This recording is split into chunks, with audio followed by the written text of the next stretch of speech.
I suppose we should look over there really at the camera rather than the screen. Hi guys! Welcome back to the Guitar Hour Season 3. Hopefully there won't be any technical issues. There might be. We might be a bit out of sync. We might have some weird things. It's been a while since we've done this, so apologies for that. We've kind of been setting up a bit madly in the last sort of half an hour or so. Dave's an amazing family man, and so he only arrived at about 7 or something like that. Sorry. So no, it's not Dave's fault. Dave's Dad of the Year every year. So welcome back, guys. So good to see you again. Obviously, let us know in the chat if there's any issues. You should be able to hear us. I can see the microphone recognising our voices on the streaming software, so that's all good. As usual, hopefully the voice and guitar balance will be okay. We'll see. If you've got any issues, guys, I can turn the mic up in between sort of playing sessions. So, Season 3. We've got loads lined up for you. The first bit of news that I really want to go through is we are now going to be streaming something every Thursday. Every Thursday, I hear you say. That's right, Dave. Every Thursday. Every Thursday at 7:30. One of us is going to be streaming something on the Guitar Hour. So even between seasons, we'll still have the seasons as usual. 6 episodes, planned out, lots of great content for you guys. But in between, so you always know at Thursday 7:30, one of us, at least one of us. Yeah, it might be two of us jamming or practicing or something's going on. So there'll be something every Thursday, which is kind of cool. What else? We now have. Oh well, let me go on down. Tom's had a baby, everyone. Oh yes! Congratulations, Tom. She's ace. Papa Quail. I used to refer to your dad as Papa Quail, but I think he must be. When? Like Papa Quail. I mean, I've not said it to him. Oh yeah. You have met him, Papa Quail now. So yeah, I've got a little baby girl. She's called Inara, and she's amazing. Lots of people pointed out she's got long fingers and looks like me, so she's obviously going to be a legato guitarist. So that's my big bit of news. Let me tell you a few updates about the Guitar Hour, and then I'm going to let Dave tell you what he's been doing, what Dave BB's been doing, what Dan's been doing, so on and so forth. So Dave and I, Mr. BB and I, set up a new YouTube channel. There's a bit of a saga to this. Set up a new YouTube channel for streaming just for the Guitar Hour. Because as you're all aware at the moment, we stream on my Twitch channel and my YouTube channel. We want to separate the two. So we uploaded all the videos, all the past episodes to YouTube, and YouTube, in its infinite wisdom, decided to delete them all and destroy our channel, terminate our channel. So we I don't know spent why. 4 hours putting all the old episodes into order, putting all the links, all the backing tracks, all the timestamps, and then YouTube. And we've been emailing back and forth, and they won't tell us why they've done it. So apologies for all the guys that subscribe to that YouTube channel. We also set up a shop where you guys could buy Guitar Hour merchandise. Now that's disappeared for the time being because there's been some weird issues with that as well. Yeah. I've had to redesign our logo and all sorts of strange things. Things have been going very oddly for us as far as that side of things goes. However, we do now have a Patreon page. Now, obviously the Guitar Hour is always free, will remain free, is always going to be free. We're never going to charge for the Guitar Hour because it's a project of our... It's a labour of love. It is a passion. We just love doing it. In fact, we're all super excited just to get back and do this today. We're all getting a bit giddy beforehand. So, the Guitar Hour Patreon page, if you want to support us, we do a monthly kind of donation thing where you can go on Patreon. It's patreon.com/The Guitar Hour. That's correct, isn't it? Yes, that's right. Yeah. So you can go on there, and if you want to support the show, that money will not be used to line our pockets as such. It's to help us out with the show, to get special guests on, to upgrade the stream, so on and so forth. So you can think of it as sort of like when a band has a kitty. It's the Guitar Hour kitty, and it just enables us to kind of keep the stream going and make it more interesting and more entertaining. Upgrades. It's your show, so we love doing it, but it takes a lot of work, so it's nice to have a kind of kitty for us to kind of bring guests and stuff in. We do have an interesting guest lined up for this season, although we need to arrange the date of the last show in order to kind of get him on, so we'll announce more of that later. We mentioned last time about Gasturbation. Keep sending in your pictures of your setups, your gear, your amps, your pedals, your guitars. Keep sending those in to us, and we're going to pick a winner for that towards the end of this season. And you can put those on our Facebook page. You all know what the Facebook page is now on the Facebook.com/The Guitar Hour. Use the money to sue YouTube. Absolutely, we'll use the money to sue YouTube. So, having said that, is there anything else on my list here that I need to say before we go over to Dave? No beers. Oh, we haven't done beers. Oh, beers. Oh, in fact, these are special beers as well. Very good special. friend of ours. Friend of the show. Friend of the show. Friend of the show. That's nice. Mr. Laneguard was over recently, and he stayed at my place. We had a jam and talked a lot about gear. Came over to meet Inara, and he brought with him beers from his hometown. And they're great. So these are. He's from north of Sweden. Oh, that's right. Yeah. So Jamtlands Hell. Jamtlands. All the way from hell. Yeah. Beers straight from hell. So cheers, Richard Laneguard. Thanks, Richard. Mr. Laneguard, cheers. You've just looked on Twitch. Yeah. Yeah. So we're enjoying these beers. We have got some more beers downstairs, but we have quite an interesting challenge laid out today as well. So there's some interesting objects down here you'll see later that Dan's brought with him. So, Mr. Bronze, what have you been up to? I've been on a UK tour. You might need to shout, Dave, because the mic's hot. I've been on a UK tour. I was playing guitar for a prog band called Celestial Fire, and it was a really crazy gig. I was away for a week. We played London and a few other places, and yeah, it's great. That's with Dave Bainbridge. With Dave Bainbridge. Friend of the show. Another friend of the show, yeah.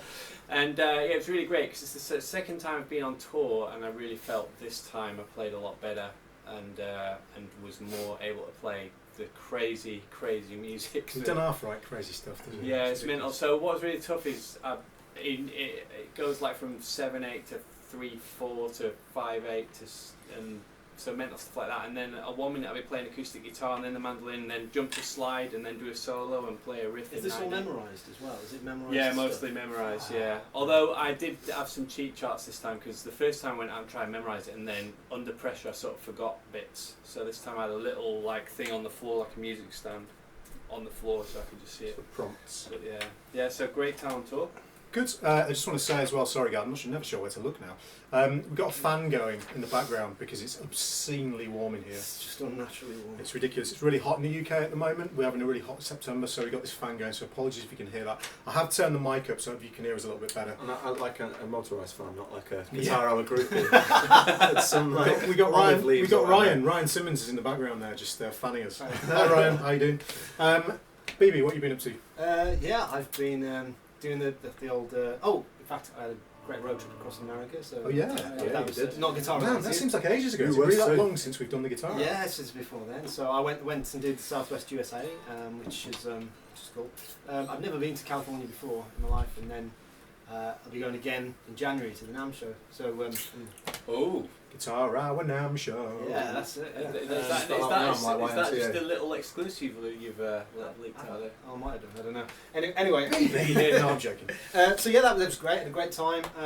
Nice bit of a break from playing, but then really itching to come back and play again. I remember saying to you that it was great 3 weeks off from it, but I was really ready to come back and play. And since I got back, I've been working on tuition products. So working on my own website, tutorial thing, and big plays. The Guitar Hour stuff, preparing the new Guitar Hour. We've got did we say about the Guitar Hour website? Yeah, you know. So the Guitar Hour has a hub website now. If you go and it works. Yeah, this does work. It's not been deleted by YouTube. So this is www.theguitarhour.com, and that gives you a link to the Patreon page to support us, and contact information, and then YouTube links and all that stuff. Yep. What have you been up to, Dan? Thought I'd give you a -7 flat 5 intro. Just again, usual with Swing Commanders. We did a week in France. We did like 3 days in Paris. That was really good. Played in a little jazz club there. That was interesting. We stayed in like 5 of us in a tiny room above the. But there's some berets involved. There's no berets, but there was a massive hold all kind of shed thing right outside the door, so you had to squeeze in to get in. I mean, you've said recently they're travelling and stuff. It's not as glamorous as people think it is. No. But I'm by no means complaining. It's great. I love it. Yeah. It's you do end up in some situations. I'm still recovering.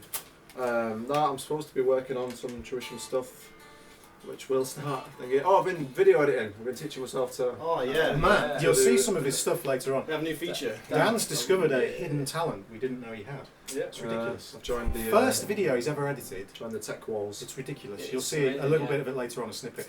This is the other thing. We're going to start producing a lot more material for the Guitar Hour. Well, I was going to say for the Guitar Hour YouTube channel, but we'll figure it out, guys. We'll figure it out. I'll really quickly tell you. I've got 1 or 2 things to tell you. Really short. I'll keep this short, guys. The Elba Triangle album, I've tracked all my guitar parts, they're done, the solos are all done, all of my guitar parts are completely done, so that's moving on to the next stage. And I have 2 new lessons I'm producing. One is on actual video production and live streaming, so kind of high-end video production for guitar players that have no idea how to do it, so that'll, how to produce videos for YouTube, so on and so forth, and all the gear that you can use for different budgets. And the other one is on major scale harmony, and before you run away thinking, I know my major scale, this is actually a lot more in-depth. It's like my melodic minor tutorial, and it gives you a lot more involved harmonic abilities within the major scale than you might just imagine from just learning your modes. So that's going to be out sometime over the next month or 2. Apart from that, let's get going. What's the first thing? Oh no, the first thing is Dan's challenge.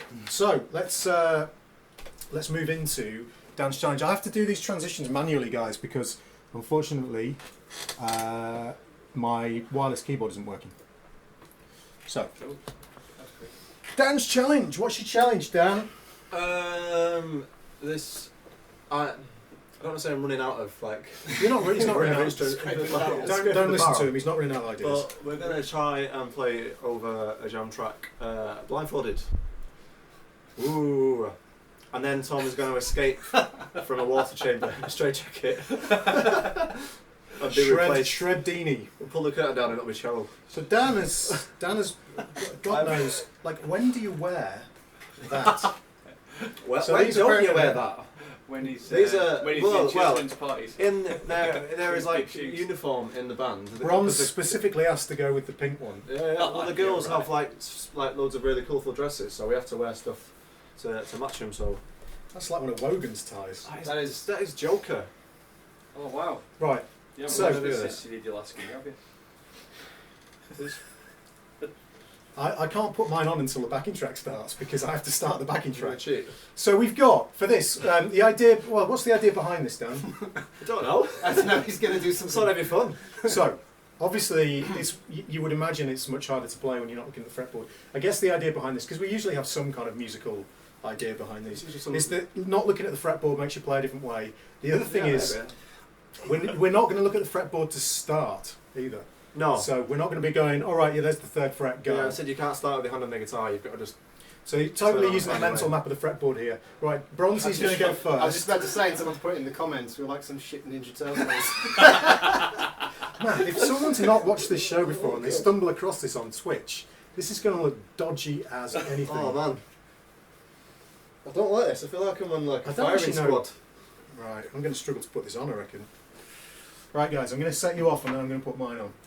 Alright then. Right, No. Bronzy. No knocking heads either. Be careful with the movements.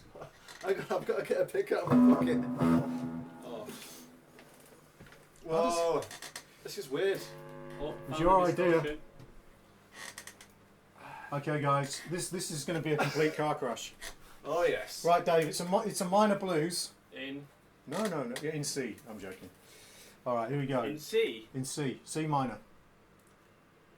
Who's going first? Me. Bronzy. Oh, he's in. Here we go.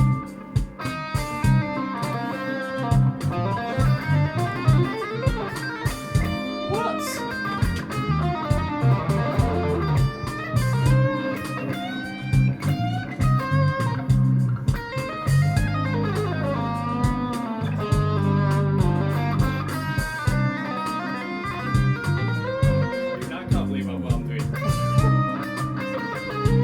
I've got to find my way back to my seat. How am I going to do this?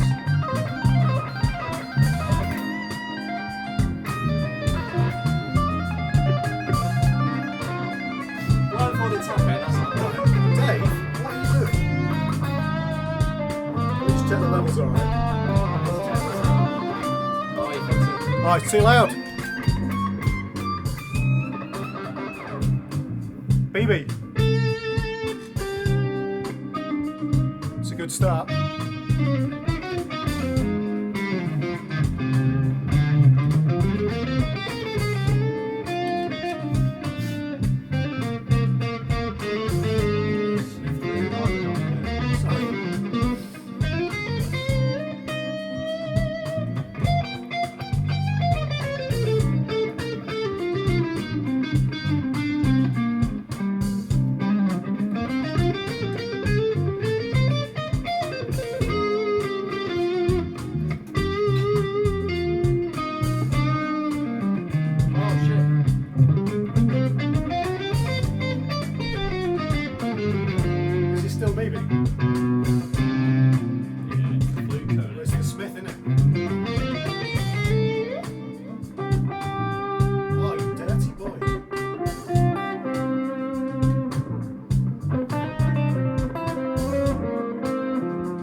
going again. We're going again. This is too much fun. Right, let's do it again. Bronzy.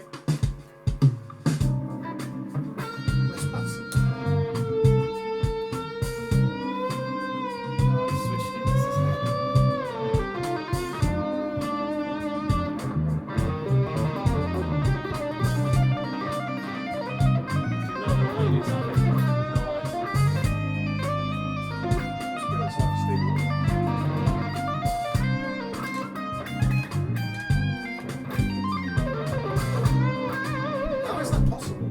Muscle memory, isn't it? How can you tap with ribs? I can't tap with my eyes open. Better not be that.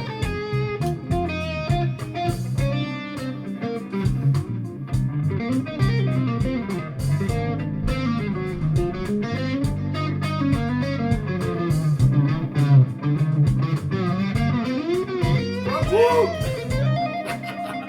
Love it. Oh. Is Ramsey fiddling with your animal? Yeah, I lost it.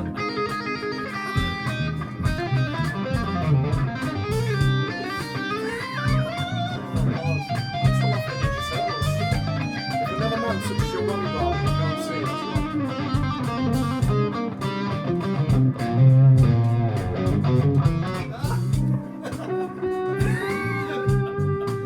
Oh my god, what?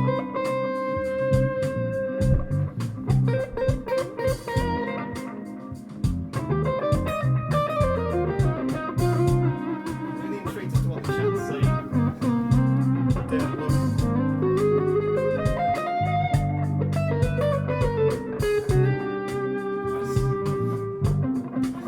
Who's the master?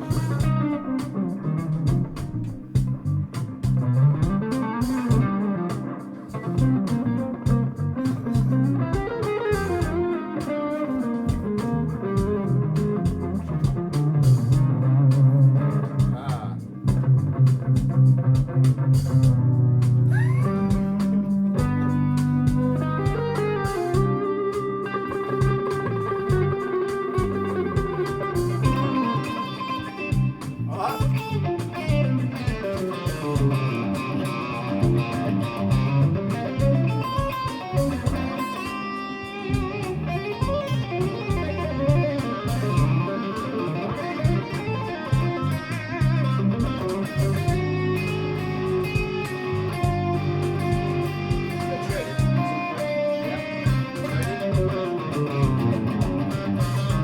I don't think there's enough track left. Oh, it stops in the middle, doesn't it? Just short on that next person is. What?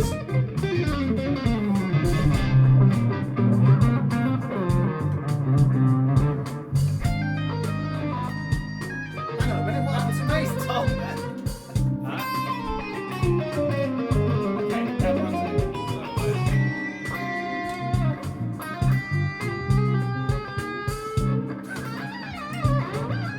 Go on, Bronzy.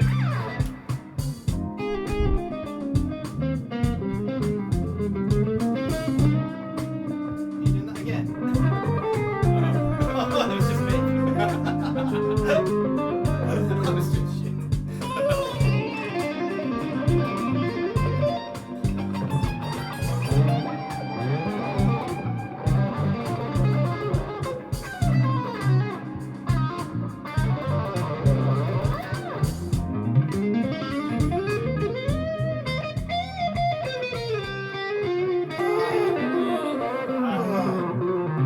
Jesus, it's bright in here. Do you know what?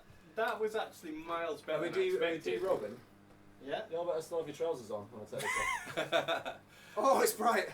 Oh, it's like being born again. Is anyone actually still watching? Yeah. Oh my god.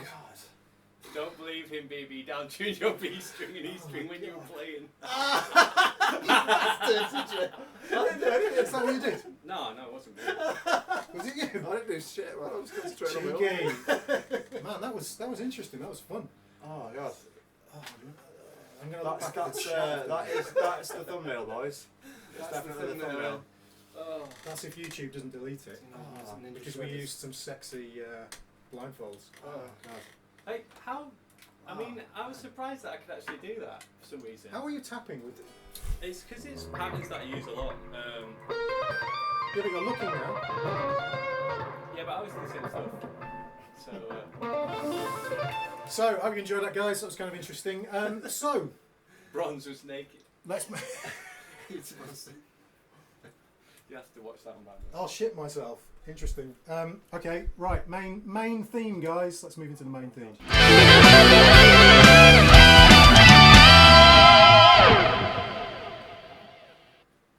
Okay, so I've got to keep remembering to look at this camera. The main theme for this week, they're always introduced by Dave, so I'm going to let Dave do it. I just want to say that I can see something down on the floor which is giving me some severe horn. Go on, which one? The top one. Oh, yeah, okay. Don't pull it out yet, don't pull it out yet. Oh, sorry, Dave. Gone too soon. Okay, so the topic, what is the topic today, guys? Is inspirational items either from a traditional or yeah, so non-traditional things that nature. really got us into playing guitar. So I've brought a stack of things in that got me started. Sorry guys, let me turn this back up. So item number one. So what you got to remember is I'm quite old, so I started learning guitar pre-internet and pre-YouTube, and we've talked about this before on the show. But for me, the only way I could find out how to play cool stuff on guitar was to just hang around the guitar shops, because there was nobody who knew how to do stuff. And I remember seeing, do you remember Back to the Future, where there's a Johnny B. Good solo? Oh, yes. And he does like this tapping thing, and I'd never seen that before and thought that was awesome. I didn't play guitar, and I got this book, Solo by Phil Hilborn. How many people have had this one? That's it, yeah. Yeah? Man, I remember that book. And this is amazing because you just couldn't get. So it had the Johnny B. Good solo, and it also had Eruption by Van Halen. I didn't realise that the tapping bit wasn't part of Johnny B. Good, and that was the one that got me started. Another one I want to show you.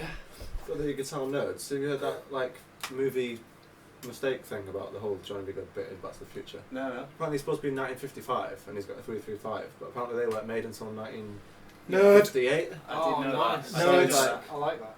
I didn't know that. And then it's like, how deep is it? It's like the guy that gave it to him, is he a time traveller? Oh. Whoa!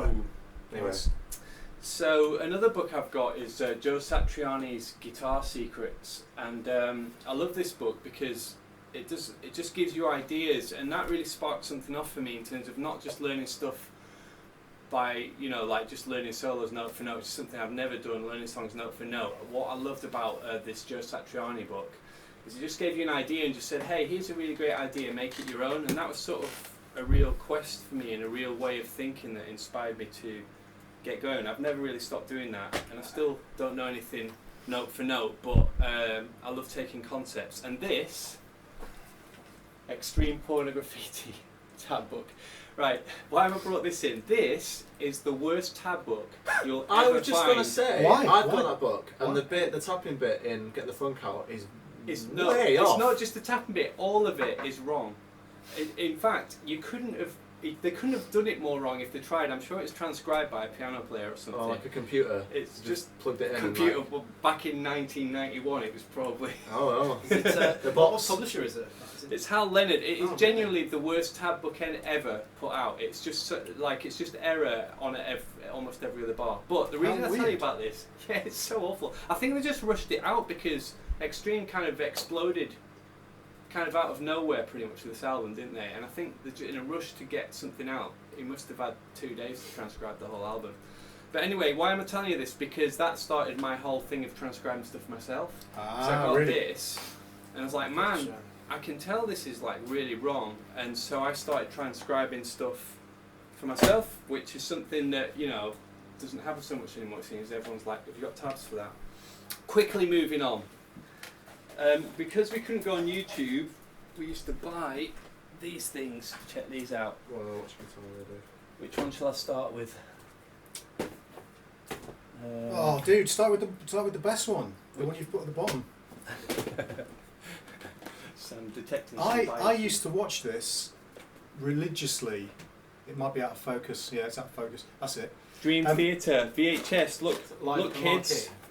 Whoa! Right, I owned What is this. that? I owned What? this. Right, has it got the tab ripped off it? Because it's a real deal. Oh, I don't know. Yeah, the tab's ripped off in there, yeah. My brother recorded the Wimbledon final of 1996 or 7 Whoa. over my Images and Words Live in Tokyo. Pull me under. So yeah, so I got this, and I used to watch this religiously, kind of when I was starting out, really into that. And then I've got a few really crazy tuition DVDs as well. Let's have a look what I've got here. The John Petrucci's Rock Discipline, Classic. classic. Frank Gambale's Monster Licks and Speed Picking, I play the scales so fast that the planets collide. not a classic. Actually, Oh, the potato sack pants. do you know the first? I've forgotten about that, yeah. The first thing, right, that I ever bought, the first DVD, was one by a guy called Steve Lynch, because I didn't know what tapping was. I wanted to find out, and he had a tapping video called "The Two-Handed Guitarist," like other guitarists don't have two hands. So Genius. yeah, that's a really bad one. Avoid that. But the one that really started it for me was not Rock Discipline, Intense Rock. Which I used to watch that. I got that on VHS from my old guitar tutor, and I used to go home from school and watch that like every day. Just like sit there playing like for like hours. The actual mega one for me was one by Richie Kotzen, where he starts off on a pinball Oh, yeah, machine. yeah. And that one more so than the Gilbert one. I think my style has been more influenced by that. I had DVD. Terrifying Guitar Trip. I didn't do the intense rock ones. Yeah, yeah. I loved that. It's really just for the magic tricks and all that. Yeah, It's Like, brilliant. sawing a guitar in half and So, yeah. Rockabilly. Anybody remember this one? Look, Michelangelo, Speed Kills. I hated it so much I've defaced it.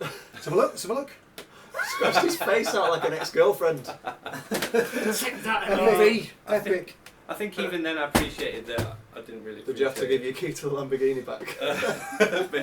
I just didn't get it. It was impossible to do the stuff. That on Scott it. Henderson one is good. Oh, says the Michael Lee Firkins. Michael Lee. Is he playing his Yamaha Pacifica? Yeah. The Michael Lee Firkins one is actually really good. He's a genius. It's really good. Scott Henderson, Tom's personal favourite. Can you still play Man, he these? hasn't worn well, has he? Have you still got a VHS player? Oh, Yeah, I I still have a used to VH. look like 30 years ago. Wow. Have you seen him recently? What else have we which got? one's this? Is it Phil two, isn't Keaggy, it? Acoustic, and King's X, my favourite band. So Wow. Is this the had sex with his girlfriend one? He had sex with Probably, his yeah. girlfriend. I don't. I Ed think had I've sex only, with his girlfriend. I think one of I them. think I've only watched that one once. So, anything else? I've got some more recent ones, but yeah, try that. Yeah, so- well, we'll go, we're we'll going go around, around, yeah. yeah. So it doesn't. So yeah, but for me the main thing it was actually really seriously that Joe Satriani book, and then probably the Rich Kotzen DVD, and this whole thing of trying to make something your own and get your own style together. And like for me, seeing the sweep picking thing that Rich Kotzen did was really amazing. And string skipping, he was the one who introduced all that. But to be honest, the Paul Gilbert stuff, I could never do it. I could do the string skipping stuff, but the alternate picking, I never go into. Did you learn any flamingo? Yeah, I learned that one. Yeah, I can't remember it. Something like that, wasn't it? So, yeah. Yeah. So that's me in the pre-YouTube Window era. into Dave's past. Yeah. So BB has got some. This isn't just about sort of tuition material, but I think we've mostly got tuition material. It's just It's basically inspirational. stuff that's inspired us Yeah, massively. Yeah, massively like in development. This is I never really did the DVD instructional DVD or tapes back then. I never did it. I don't know. In fact, I know why, because we didn't have a VHS player. We had a Betamax player. Oh, You were one of the 5 people that bought Betamax player. Yeah, my dad bought into Betamax like 10 years after it. Did he was buy into already HD lost. DVD as well? No, it's probably still got the Betamax player. But so I didn't do the instructional tapes thing. But I did get into. We're really lucky in the UK because we've had this great magazine called Guitar Techniques. Guitar techniques. And as far as guitar magazines go, it's It's all over the world, that magazine. yeah. It's one of the best for in terms of learning stuff. So this is the very first one. The cover's worn away, but it was the one with Mark Knopfler's Sultans of Swing on the front, and it was the first solo that I learned from a magazine or a book and like, sort of note for note. That's thing. not the first edition though. What? Sorry. No, it's not the first No, one. it's the first one I bought. okay. So this was December. The first Guitar 95. Techniques had Vian Satriani. That's on the right. cover. No CD either. No CD. I have that one. And this is the second one, which was really important because it introduced me to Joe Satriani, and I'd never heard. It's the of Hordes of Locusts on there. Yes, and this was the first. Bit of Locrian. Indeed, Locrian. Yeah. And Isn't it F sharp Locrian? Phrygian maybe. No. Let me have a look.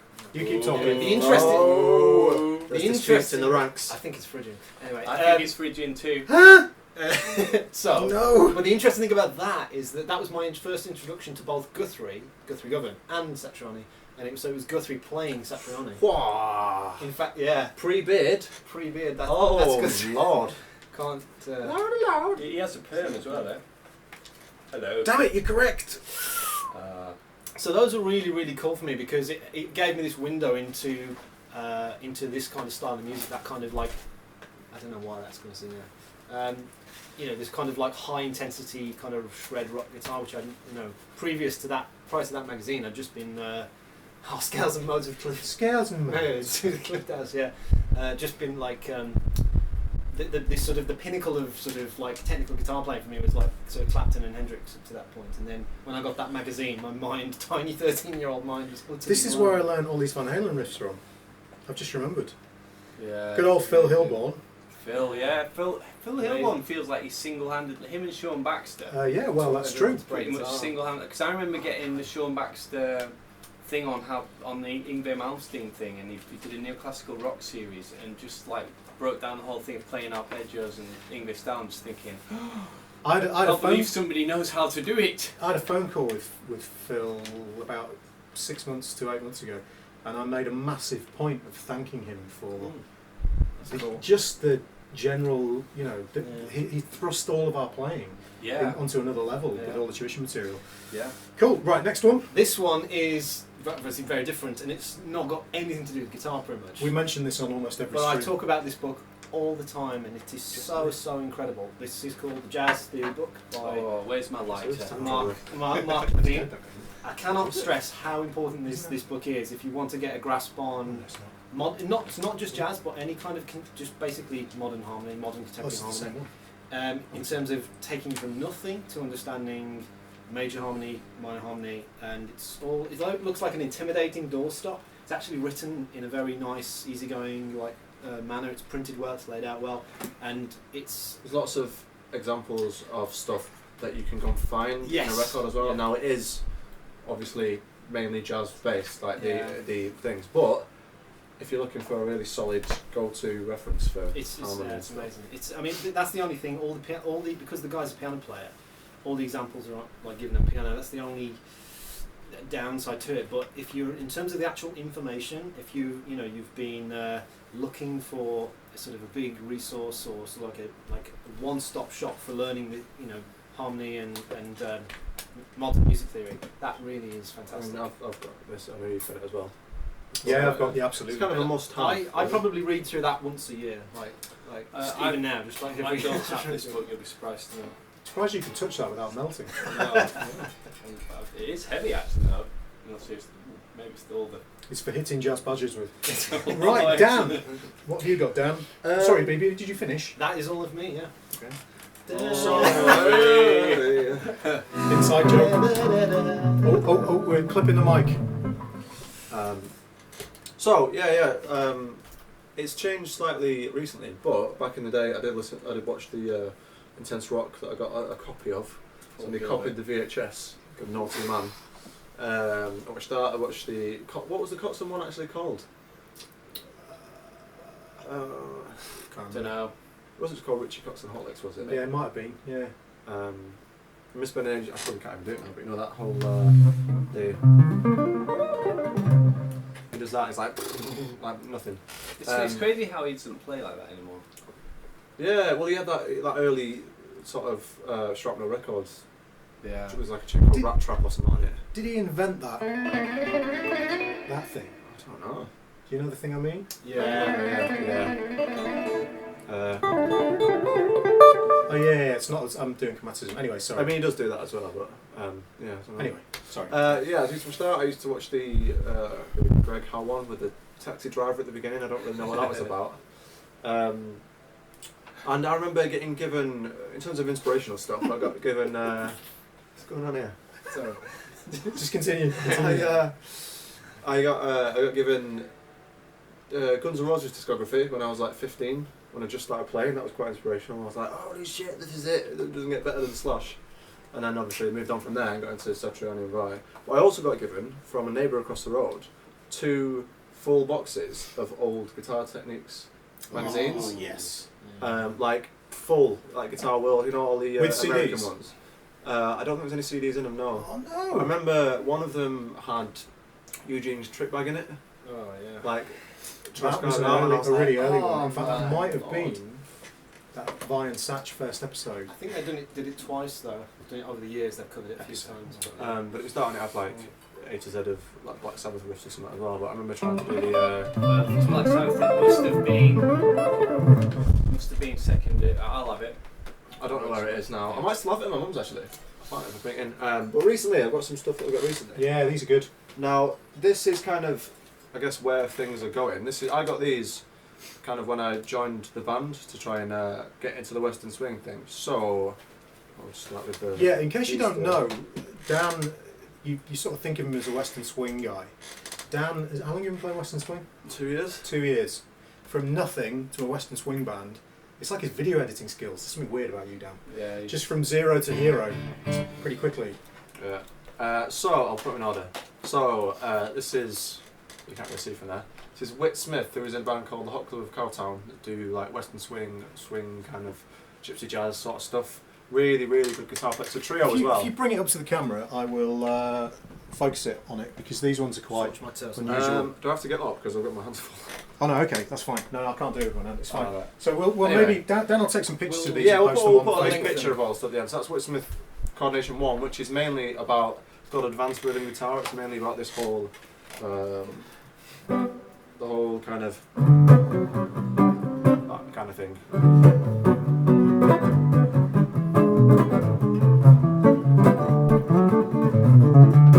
All that kind of stuff. Number 2 Excuse me. is kind of rhythm playing and a bit of lead playing.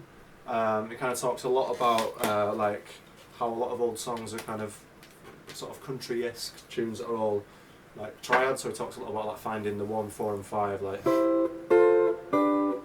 and then embellishing on that. You know, and doing that in different places. That's really good.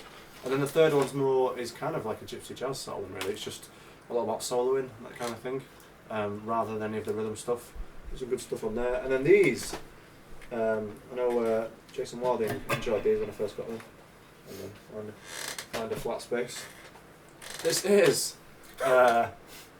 Best name in the business. Learn to play Western Swing lap steel. I don't have lap steel, it got stolen. I'm having one being built by the Fibonacci guys at the minute. But taught by Cindy Cash Dollar. These definitely need pictures posting online. Yeah. Look. Is that her actual name? That's her actual name, yeah. Cindy Cash Dollar. Yeah. So the first one, she just talks about like finding stuff and there's a few little tricks and stuff like that, like the layout of it, and the second one's like some bar slants and stuff like that. But really good stuff. Like, I think if you go to the bar slants, Cindy Cash Dollar. bar slants for Cindy Cash Dollar.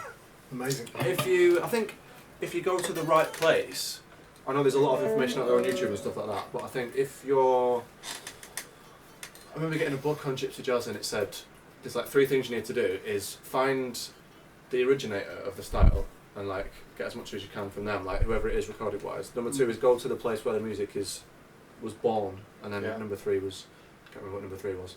But I think if you're trying to learn a specific thing, if you go to the right people and actually, you know, invest some money, you can get loads from it, especially nowadays, like the Music Masterclass stuff and Yeah, your stuff, like Barbie, Jab Track Central. Like, I know there's a lot of free stuff on YouTube, but It still pays it's to. an open forum, really, YouTube. So the information you get is you know, varies. But find a specialist on the subject, give them your money. Absolutely, couldn't agree more. And the thing is, if you're paying, you're more likely to invest use time it. in it. Yeah. You know. Well and Yeah. truly. Okay, done. Done. All right. Yeah, I've got a few. I don't have some of these anymore, so I can't show them to you.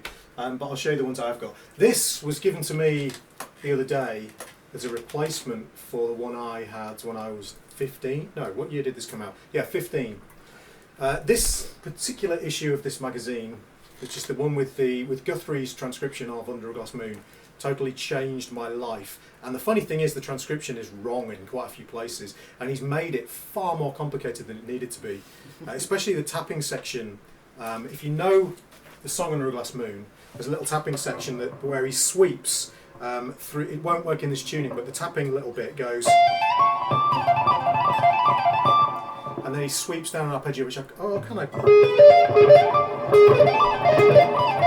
can't play anymore. I have a cover of it on my YouTube channel if you want to check it out. And he transcribed it completely wrong with 2 tapping fingers on the right hand. It's just bizarre. But that magazine totally changed my life. And again, I want to say thanks to Sean Baxter and Phil Hilborn for all they did. And Dave Kilhamster.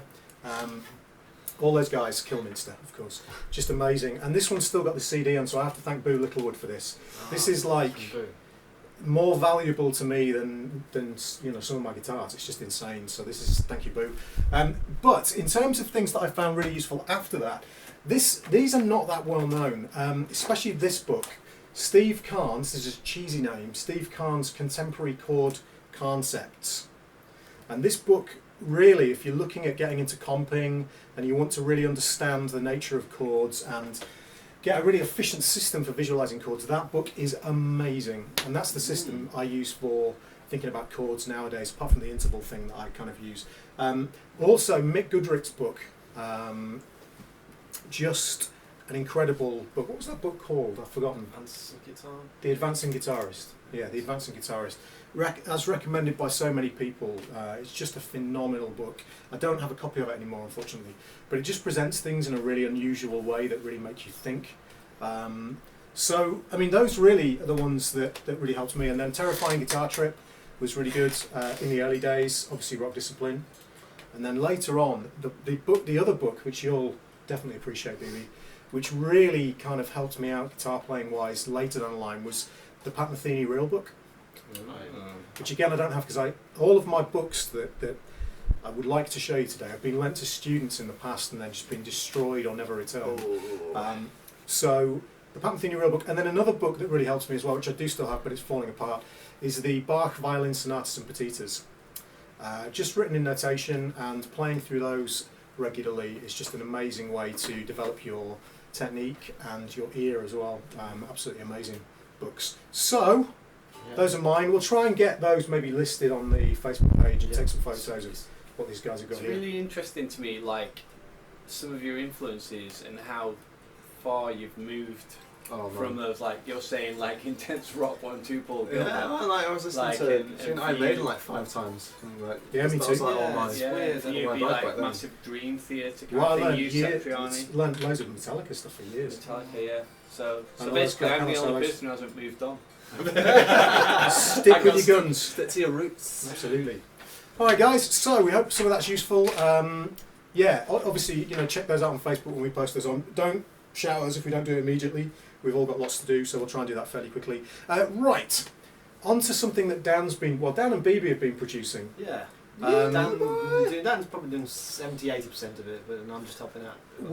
We are going to start producing a lot more material for the Guitar Hour that's not live, it's extra material. We're never going to stop doing this. Extra minutes, brilliant. We're going to start producing more material, so we're going to start doing product demos, product features. We're going to start doing this kind of the stuff you're about to see with Dan, just lots of other things. We've done a Laney factory tour that I need to edit. You might have seen, we recently uploaded an interview with Dave Hirons and I've got total brain failure. What's happened to my brain? Simon Fraser Clark, sorry, that's a brain failure, from Laney. Yeah, this you'll see, watch the video. Where they talk about designing Laney amplifiers and so on and so forth. As I say, we've got a full factory tour. We've got an interview with James Laney that we need to upload as well. We also did the Dave Weiner rig rundown, so we've got lots of that, more of that kind of stuff coming up. Possibly some interviews and that kind of thing. So this is the first thing that Dan's produced, and it's kind of blown me away a little bit. How long is it? Now it's about 37 minutes. Right, you're going to see a minute-long clip of it. Tell us what it is, Dan. So, friend of the show, I met a man called Jack Ellis, who is actually now one of my housemates. I went to university with him, and he was on my university course the first year, dropped out after a year, and then started up his business fixing instruments, mainly guitars, basses. I know he does other stuff as well, like violins, mandolins. He gets a lot of old ukuleles in and stuff like that. But he essentially just started a business, and then everyone that was at university just went to him to get their stuff fixed, and he just built it up and built it up and built it up, and now he's got a workshop in Manchester. So we thought it'd be good to have a sort of section where we do one different process with guitar maintenance, or like mods and upgrades and all this kind of stuff, and then film 6 episodes. So the first episode we've done is advanced setup. Now the reason it is advanced setup first and not standard setup is because if you're doing an advanced setup on a guitar, you would do that and then you'd have to do the standard setup anyway. So we've done the advanced setup first, which is essentially a fret dress. So the first episode you're going to see is the process involved is if you've got those dints in your frets from like overwear and that kind of stuff, or too, Usually, funnily enough, around the 5th and 7th frets. Yeah, or if you get them down here, if you just kind of play open chords, you get those kind of little ridges in your frets. It's how to get those out. So it's quite an interesting process. I mean, me and Bibi learned like loads while we were doing it. He's great, isn't he? Jack's Jack, really good at, he's great at what he does, but he's got a good personality in terms of presenting as well. So we'll show you a minute-long clip. Did you explain what he's doing here? Sorry, I was typing. Yeah. So he's filing frets down. So the bit you're going to see is he's put a bit of marker pen on the frets, and then he files it down. So he sets the truss rod so it's completely flat, puts pen on the frets, and then files it down just slightly. And then what you're left with is pen stuck in where the ridges are on the frets, so you can see what needs to happen after that. Should we watch it? Yeah. Sorry guys, I've got to get up and do this manually. Here we go. World premiere. I'm going to put a bit of marker pen on top of each. Then once I graze the top of that, what that means is it's really easy to see which frets you've hit, which frets you haven't. So the black ink is going to be left in the pits of the low spots, whether it be fret wear or whether, let's say, 12th fret is really low or something like that. So it will kind of reveal how bad the neck is or how worn out it is. So then, yeah, we've marked off all the frets there. So now let's give it a go with the fret beam. See what this will do is give us a first look at how uneven this fretboard is. Right, there we go then. Just a quick small drag over the top.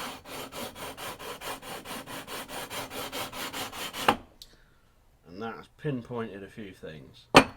So we've got, look at that fret wear everywhere.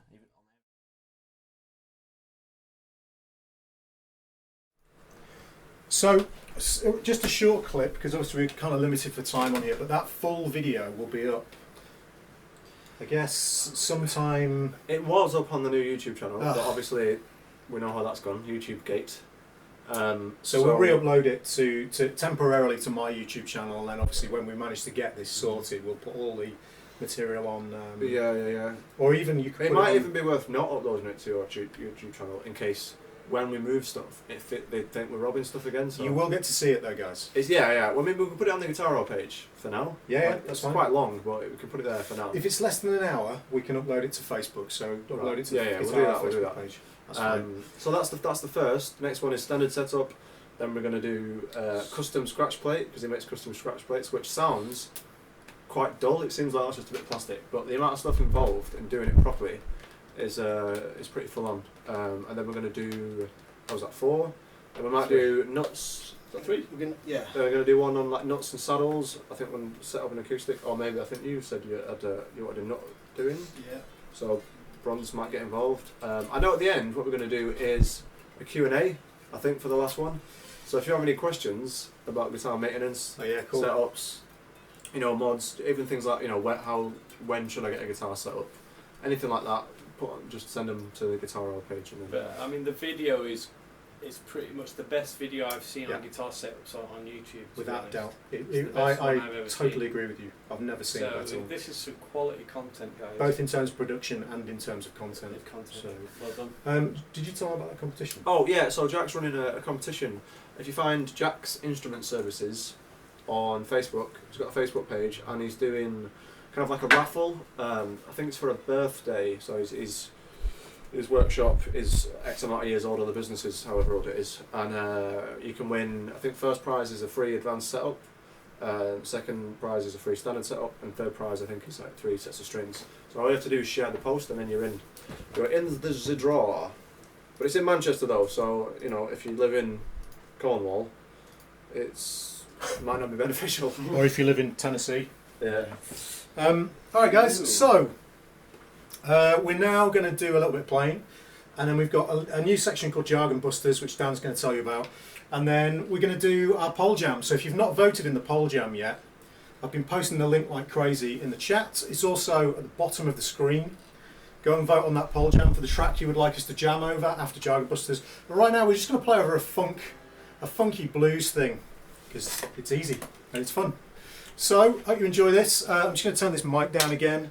Who would like to start? We'll go round again, but should we start with you this time, baby? Yeah. Beeps. Right, guys, enjoy. A.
Alright guys, we're going to trade, so go for it, Beeves.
Someone's been gigging along with something.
Just in time. There we go, guys. Very tasty, Dan, I have to say. Right, Daniel, Jargon Busters. Yeah. Oh, right. So Who's buzzing? Who's buzzing? Buzzbusters. So we did Dictionary Corner last season. I keep knowing Last what I'm saying, term. last term. Last term. Yeah. So last season we did Dictionary Corner.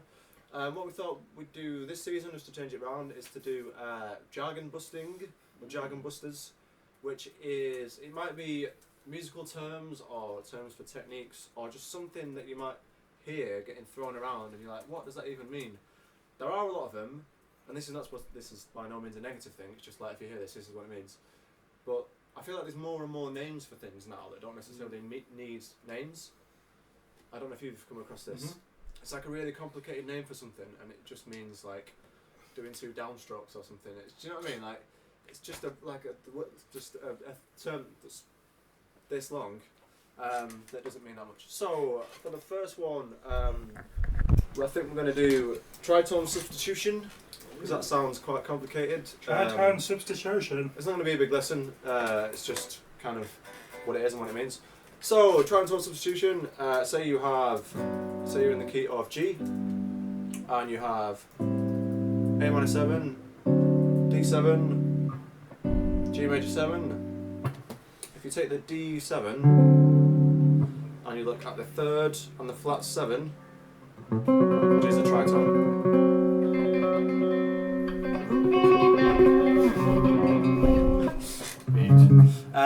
If you take those two, essentially all you need to do for the tritone substitution is move the root, which is the D, down a tritone, so 3 tones, and keep the other 2 notes the same. So you're keeping the 3rd and the flat 7 from the D, but changing the root notes are. Think of Simpsons. No, I can't remember how it goes. I'll think Dan knows how it goes.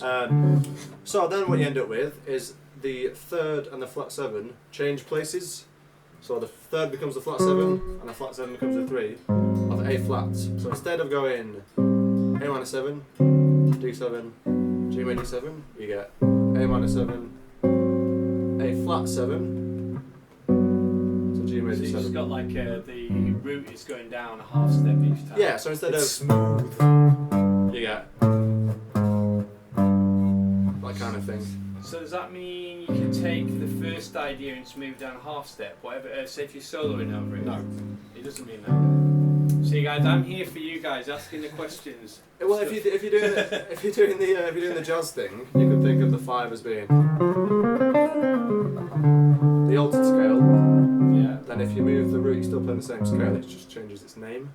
Still playing the same notes, but it's the dominant. That's right. Yeah. But there is a reversey Percy thing you can do, which is if you play over the A minor 7, if you play E minor pentatonic. Okay. Go on, Dave. Now over the A flat 7, play the minor pentatonic a half step higher. Oh, that's now like over magic. the 1 chord, now play a half step higher again. Dave, if you do that, if I go.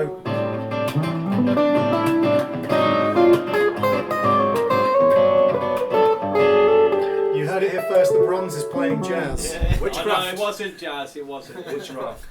His reputation is That's intact. amazing, I love that. I'll have to remember that. I'll have to watch the video at the back. Okay, so that's your jargon buster. Yeah, tritone substitution. I mean, you can take it a lot further than that. If you look up, what's the Joe Pass video? The Blue Side of Jazz. He essentially just talks about 1-6-2-5s for about an hour, and then slowly adds to it, and then he makes 1 chord dominant, and then he substitutes it, and it's all the kind of answers to that. If you ever see a weird turnaround that goes like that, there's a lot of that sort of tritone stuff in there, and that's kind of why it moves that way. But that's it. We'll pick something else for next week. Good, thanks guys. Learn something. Good stuff. Okay, so hopefully you guys have been voting in the poll jam. I've been spamming it in chat.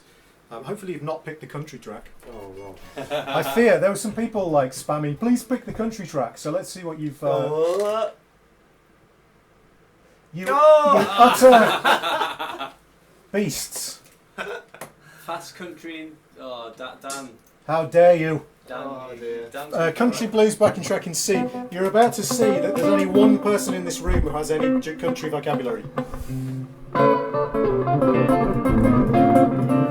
Seriously though guys, thanks for voting. I'm not so grateful. Right, I suppose that Dan should start. Oh, shit. I think you should go last. No. Because what happens then is we all look even worse because they see, I don't know, there's no way around it, Dan's going to go. We're putting the pressure on Dan here, that's not fair. No, I don't like this. Sorry Dan. Alright Dan. Isn't that fast? Oh, shit.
All right, BB, we'll trade. We'll trade. Okay.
happened?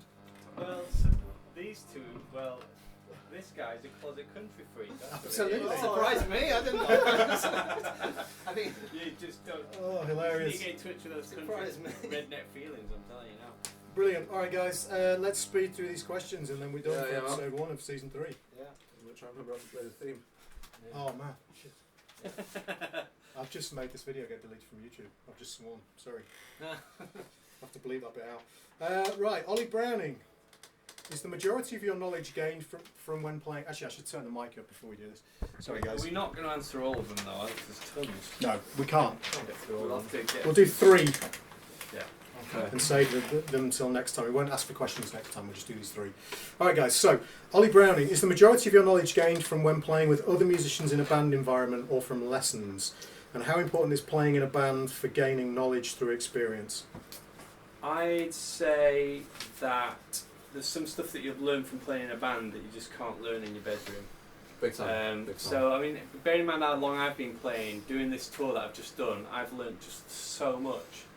Because you can't recreate the nerves and the pressure of being on stage in your bedroom. Or well, Yeah. maybe if you go do what you do on by streaming, but I'd say you don't learn more, you just learn different kind of things.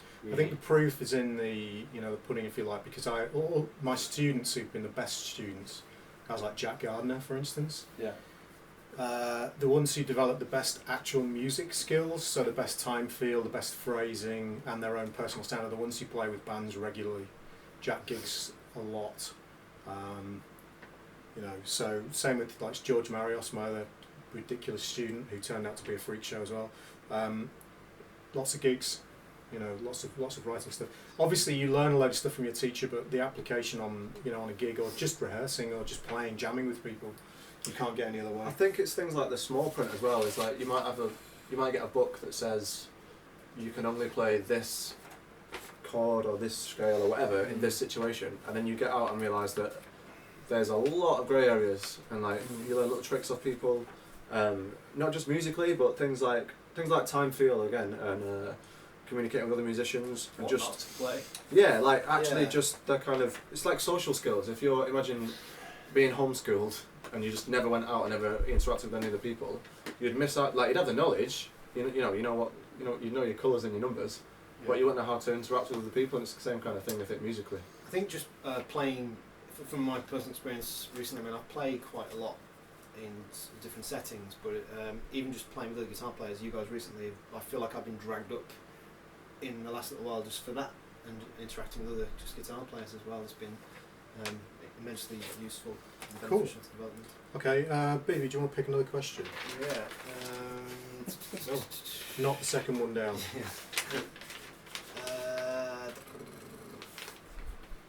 What was the last record that you bought? Okay.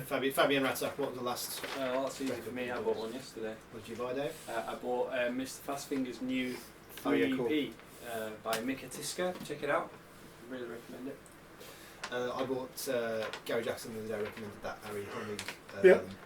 What was it called? It's a live album. I've forgotten what the name of it is, but Ari Honig and Jonathan Kreisberg. Stick it on Facebook. Yeah, I'll put it on Facebook.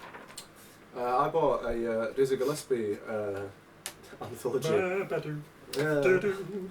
Yep. Because I'm sort of regularly been staying up till 3 a.m. reading this book about bebop, so I'm trying to get into that stuff.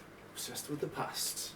Last album I bought that wasn't streamed, Don't Hit Me Yet, was Mark Lettieri's album, Oh, I've got that. which is amazing. The newest album, it's ridiculous, absolutely amazing. Okay, Dan, do you want to pick a final question? Sorry, Dave, there's too many people and not enough. Too many questions, not enough people. No, that's right. Not the second one down.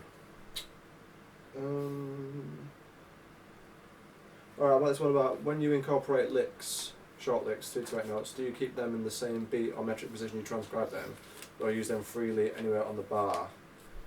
So it starts on the beat. Is it okay to move it? I think, and I am potentially going to be doing some kind of lesson on this kind of stuff. This is Otto, by the way. So. Oh yeah, so Otto. Otto. I think, in terms of like licks and stuff, I think you should learn them as you are and go, oh yeah, that's cool. But I would try and get out of the same you know, if it's a 2-bar lick that starts on beat 1, I'd just try and take it apart, put it in different beats. I wouldn't try and put it in the same place every time, because that's the only place you're ever going to use that lick then. Is try and mess around with it, change the endings, like figure out what the context is. Maybe if it's something that starts on the root, maybe knock that note off, start on the 3rd, but then maybe move the whole lick along. So just get, almost get a bit like drummers do with rudiments, where they move stuff around. It depends on the type of lick as well. Some licks, like if you've got a 2-5-1, you Yeah, won't be yeah, able yeah, to. yeah. Because the nature of the lick is that the chord tones are on strong beats and therefore it outlines the harmony. Yeah. But with less harmonically structured stuff, yeah, for If it's sure. like maybe a rock thing or something where it doesn't move around as much, maybe it's more a key sensor sort of thing rather than playing the changes. But yeah, I definitely try and move stuff around like straight away. I think one thing to mention is if you find yourself playing, like when you're improvising, if you're just thinking of the next lick that you've learned, you probably need to rethink your strategy. You shouldn't be playing like that, just regurgitating licks that you've learned from other people. They're good for vocabulary, but you really want to be digesting in a different way, breaking them apart, like Dan says, and trying to figure out what's going on with the lick. And then, like one thing Alan Hines talks about a lot as well, which is really cool, is taking a lick and morphing it to fit with every single modal scale that you can think of.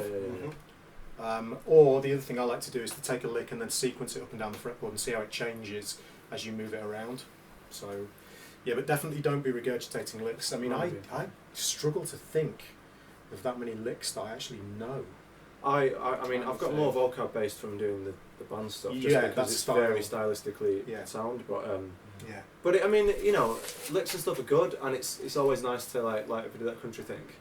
If you've got a bit of country stuff in your back, they become part of your style. Like I spent ages learning Eric Johnson licks about 2 years ago, and now there's just, I don't think, that's the Eric Johnson lick. I just think, I could attack that in a Johnson-esque way. Yeah, it's like it's and that it just thing kind of, rather than that lick. It just kind of comes out, and you don't really. It's not like I'm regurgitating a specific lick. I've just kind of figured out his way of doing certain things. I would also avoid not to fucking shit on anyone's You just traditional from stuff. YouTube again. Sorry, not to I'm joking. like people's traditional stuff and that, but I'm not a massive fan of like 32-bar licks. Like when if someone goes, here's lick number 1, and it's like really long, then you're spending all your time learning this big long stream of things, and now really that could be 5-6 licks if you want to do it that way. You want to break it down to more usable stuff. But I just try and learn something small and then just put it everywhere and exploit it, doing every key. Like Tom said, sequence it, try and move it around on different beats. If it starts on one chord tone, maybe put it, and do an inversion, do the Bill Bailey thing and minorize Match of the Day, whatever it is. Is it Match of the So like put it in a different key. Like if it goes, it's gonna be loud. You could go. That's major first, so a bit harsh.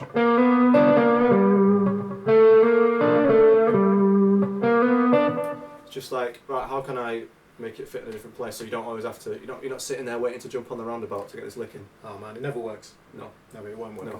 Alright, cool. So that's all the questions. We'll keep the other ones till next week. Right, really quick. We've got a quick pick of the week, each of us. BB. So, Owen Hammer impulse responses. Owen Hammer IRs. I've discovered these, loaded them onto my Torpedo. Hello. On my Torpedo Live. And Two two notes. notes. Gets taken off YouTube. Again. So 2 notes, Torpedo Live. It's a load box. Oh, dear. And speed cab simulator, microphone simulator, and you can load third-party ones. And yeah, these Owen Hammer ones in particular I've discovered have been amazing. So yeah, really got a great tone in my studio at the moment. Check them out, Owen Hammer. Okay. Bronze. I've just been on tour. Did I mention that? No. And I took this thing with me, which is the Laney IRTX. This thing rules. And this is an incredible thing that Hi, Eddie. that I went out and bought. And basically the idea behind it is just like if you've got an amp, you can plug your amp cab into this, and then back into your amplifier. So you have this in addition to your cab, and you've got an effects loop, and you can run in stereo. So I was running a wet dry setup with this, and man, for sound on stage, I've never had anything like it. It's like having sound in 3D. You don't need to run. It's 200 watts, but you don't need to run them super loud. It's because I've had this on a pole, just sort of at head height. If you guys are looking for getting a big stereo, ridiculous stereo sound, or you've got a really tiny amp, say a sort of 5-watt tube amp, and you need to run sort of effects or run it at higher volume, they're about 320, 330 quid. I think they're the best bit of gear I've bought since my Torpedo Live. I used 2 of them when I did my Laney Poland tour, doing clinics for Laney. We ran them in stereo with the Strymon Timeline and Big Sky. And we only ran the Strymons through there, basically. Everything else was running through the front of the amp. So you've got full range effects. Now, if you've never run your effects full range, believe me, when you do, if you run your delays and your reverbs full range, it's a semi-religious experience. It's ridiculous. And they're in stereo as well, so you've got ping-pong delays. The audience appreciates it, you appreciate it, and it's super light and small as well. That's the other thing I appreciate, because I was doing this sort of thing before with some really big speakers, and these sound better because they're sort of voiced more for guitar, but they also like are smaller and weigh a lot less. So absolute winner. Go and check them out at a store near you. Dan. I've bought 2 books in the last week. One of them is called, I think it's called Bebop and... See you later, Steve. Sorry. Bebop, the Music and the Players That Played It, I think it's called. Really, really good book, like quite historical, but it's more about the music and how it developed and like early bebop and like language and stuff. And there's lots of little figures written in the book, not little Charlie Parker figures, as you said before. You don't get like a little, it's like a toy in the bottom of a Rice Krispie box. So you get little figures in that you can play through, like little bits of vocab and stuff like that. And there's solos analysed and transcribed. It talks about different styles and stuff like that. So that's really good, getting into that. And then the other one is The Music of Django Reinhardt, which is a similar thing. It's a really in-depth study of the style rather than a biography about his life and injuries and stuff like that. So the same guy that wrote the book, I think his name is Benjamin Givan. I think he did a PhD on Django or a master's or something. But he has a website somewhere. If you type in Givan, Givan, and then Django, he's got 3 PDFs, like an A to Z of Django solos transcribed, and they're all really good. Like if you want to just get straight into that style, that Gypsy Jazz stuff, get into that. Stacey Douglas asked, hi Stacey, by the way, I've not seen you for ages. Stacey asked how the IRTX works. Do you run the effects through your effects loop? What happens is you take the power amp out of your amplifier into one of the IRTXs. This is for a stereo setup. Then the IRTX goes back to your speaker on your amp. This is one way of running it if you want to run it in stereo with full range effects. The IRTX has its own effects loop built into it. So you run a send from the first IRTX, let's say it's your left speaker, into your effects, and then you run, it's got a stereo return on it, so you run a stereo output from your last effects unit, in my case the Big Sky, back into the IRTXs. That then runs in stereo, and it's separate from your amplifier, so it's its own effects loop. So it's a dual wet dry system, or wet dry wet. So you've got 2 stereo full range effects cabs, and then your main guitar tone goes through the original amplifier. Obviously, I was using it with a Laney GHR50 and a Lionheart, but it'll work with any amplifier that's got a power amp out on it, which all amplifiers do. So it's really simple to set up. You just need a lot of cables. That's it, basically. A cable to go from the power amp to the IRTX, a cable to go back from the IRTX to the amp, and then a cable to go to the effects unit, and then 2 to go back to the IRTX, and then another cable to go from the left to the right. So it's a lot of cables, trust me, and a day. It's more than worth it. Yeah, I mean, it's the best sound on stage you'll ever have. It made me almost weep with happiness. Reading the Strymon Timeline binging left and right. It's crazy. Okay, my pick is, I've just changed my studio setup. I sold my Universal Audio Apollo rack unit, the Silverface one. If you check out Universal Audio, you'll see those, the Firewire one, because I needed to upgrade to USB 3 because I run a Windows setup now. So I've just bought a Universal Audio Apollo Twin, which is amazing, really compact, great preamps. So they've got 2 preamps in it. So that's not enough for me because we're all running. I mean, we've got so many things running. We've got 2 Thomas Bluegamp ones, and a Fractal Audio AX8. I'm running through the AXFX2s, a Mesa Boogie Studio preamp down here. It's ridiculous. And they all run through this Audient AP800 8-channel preamp. And this setup is way more flexible than the Apollo Silverface. It's got more mic inputs. I now have 10 mic inputs and costs less money to put together. So I really recommend, if you've got the budget for it, it's about £1,200 for the whole thing, so that's about $1,700 maybe. It's more than worth it. Actually, be a little cheaper in the US, especially the Universal Audio, because Brexit has made us pay big money for stuff that's imported from the US. Good. So those are my recommendations, especially the Apollo Twin for guitar players, because the amp simulations built in there are superb. Really, really, really good. There's a great Friedman amp simulation. I might use it on the next Guitar Hour so you guys can hear it. Okay, so that's it.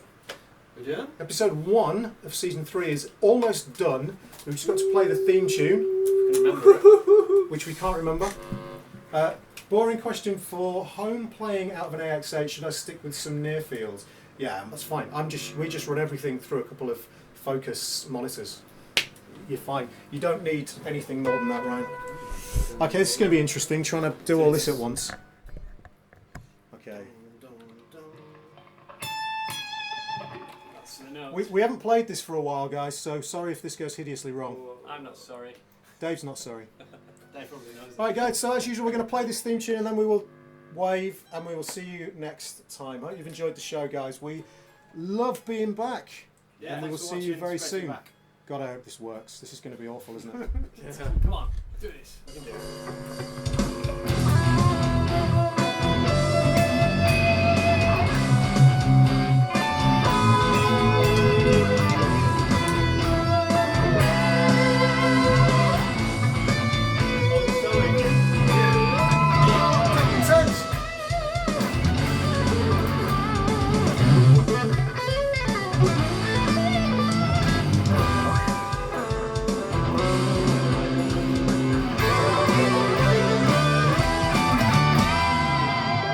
Well, that went way better than I expected. Right guys, we will see you next time. Goodbye. Ciao.